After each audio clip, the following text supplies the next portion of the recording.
I'm Gretchen, And I'm Kimberly. and this is the The Girly Girly Girl Girl Podcast. Podcast. So today on the Girly Girl Podcast, we are going to be talking about Super Indian, and the author Super Indian is Miss Arigon Starr.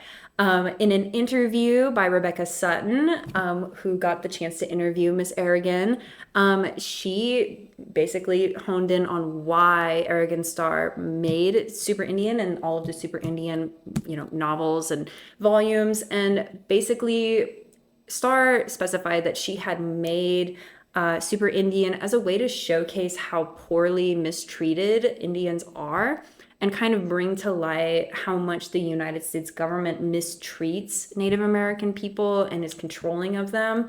But despite the fact that they face so much adversity, Native American people still keep coming back and show their strength and show their super.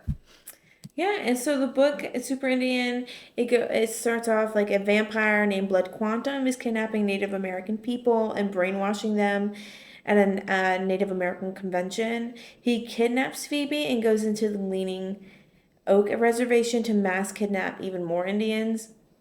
More of the people working at the reservations are being mind controlled, and Super Indian learns of Blood Quantum's presence and goes on to the attack, but he comes across Phoebe, where his powers are transferred to her.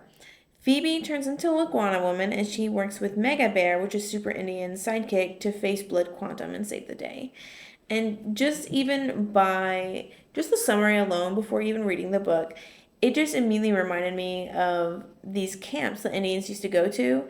According to the National Museum of the American Indian, they were taken to these churches or these camps. They would take children, like young enough to manipulate. They would take them to these schools to assimilate them so they can communicate. And what they would do is they refused to let the Indians speak their native language. They weren't able to do any of their cultural practices.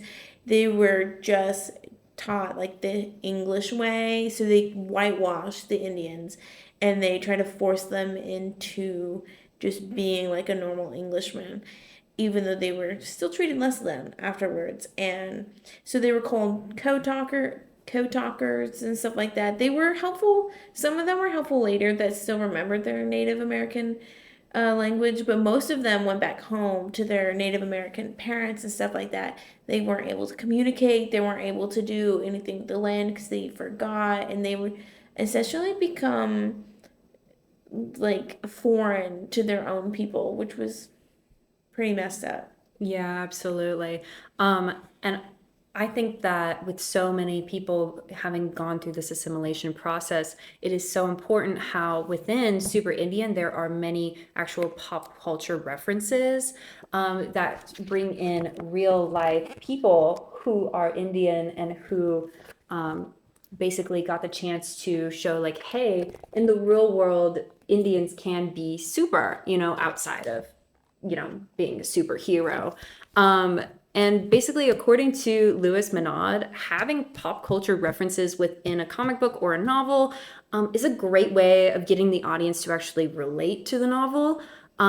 So, for example, a small child might read this novel and feel like, hey, with these pop culture references sprinkled in, I too can be super, Like it's not completely fiction. There are actual real life super Indians. Yeah, I love the pop culture references, especially the little pages about real life super Indians. They're really fun to read, to learn about real life and getting bits of history with them and everything. It's just the only part in the like parts of the book are just kind of confusing because they have confusing settings and the plot it jumps around a lot, so you can hardly tell where you are sometimes. Like for example, this page, like these two pages, they have five different places where they jump to. It starts off at the trade show, and then it goes to an office building, and then it goes to a radio station, and then it goes to a salon, and then it goes to a high priced limo.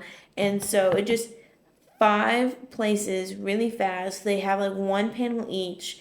They give you like a little bit of context, but not really. They just expect you to know that you've jumped just because they tell you, oh, you're here now in a green little box, but it still is like but what happened in this place? Like, it doesn't really give a smooth transition, which is really confusing at times.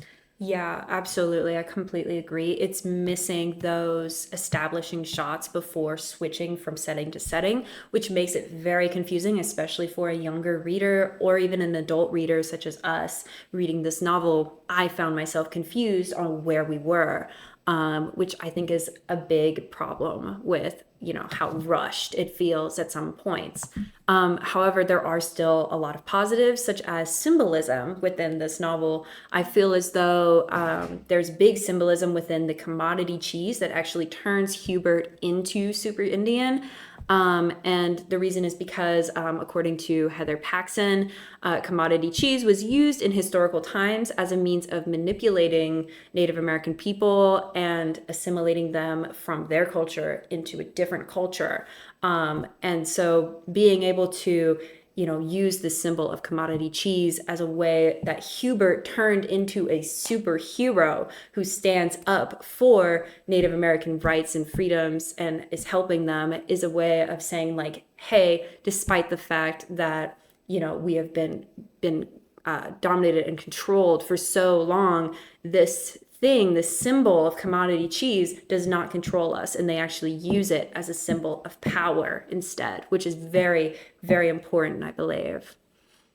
Oh, yeah, it's great. It's very important to note that even if someone tries to use something for bad, there's ways to turn it into something good, especially with a culture that's already been wiped out, tried to be wiped out so many times. Um, but like for the characters and everything in it, there's been I had a bit of confusion when reading the book with the not only with the plot changes and everything, just they all look mostly the same. And I understand they're the same race, so there's gonna be similarities. But they had like the same hair color, the same hairstyle, like almost everything the same. The only thing that really changed was a couple of lines, probably around the cheekbones. So that made it a little bit more confusing when it came to knowing who was who. And according like it was said at a 2010 international conference that a character design needs to have various skin tones and hairstyle, posture, and attire and stuff like that, so you can so it's easier for the reader to tell the difference. Because if they look the same and they have similar like everything, it's gonna just be so much harder to read. And it made it hard so that having all the characters look almost exactly the same and then the plot jumping around for a long time in the book before you finally see Iguana Woman was really confusing. It wasn't until you finally see her that you could kind of tell the difference between people because she finally was wearing a completely different outfit, and that was like the only indicator for me. Yeah, absolutely. I agree. Like, I found it very difficult to tell the characters apart personally. And especially for the longest time, I actually thought Hubert was Phoebe. And like I looked at this title and I thought that this was a woman until I kept reading and then I realized that I was wrong. And so not being able to immediately distinguish characters is a major flaw whenever it comes to comic books. But I will say that there are a lot of positives as well with characters, such as the name Blood Quantum as the main villain. That is a major positive because Blood Quantum is actually wordplay for blood quantum, which is a terminology that the government uses in order to determine the percentage of Native American blood that an individual has. And according to the National Library of Medicine, blood quantum is defined as generally 1/4 of Native American blood for an individual to actually be recognized as Native American.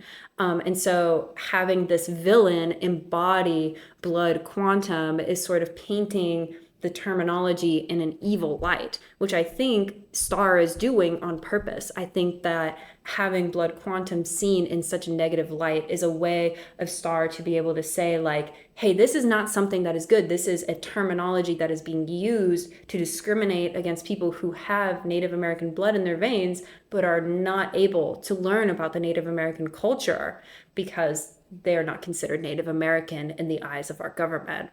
But sort of on the topic of how many villains there are actually in the Super Indian multiverse outside of this singular volume, there are many, many villains who are up against Native American people, which I think is a general theme where even in historical times, Native American people found themselves facing against many adversities. There were many people who wanted their land and were kicking them out and overtaking their cultures and, doing all of these horrible things. But despite that fact, they got up and they kept going and they kept being super.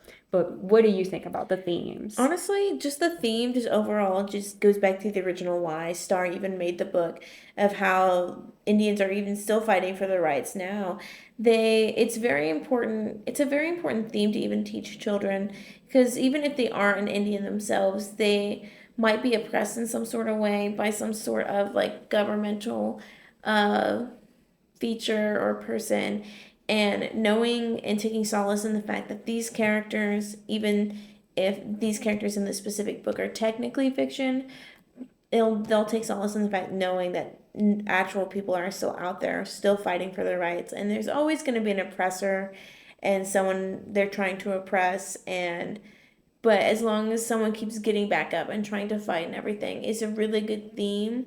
It can be really tiring to just get up and keep fighting, but it's just eventually maybe them or someone they help keep getting up will eventually break through. And that's a good thing to teach children, I think.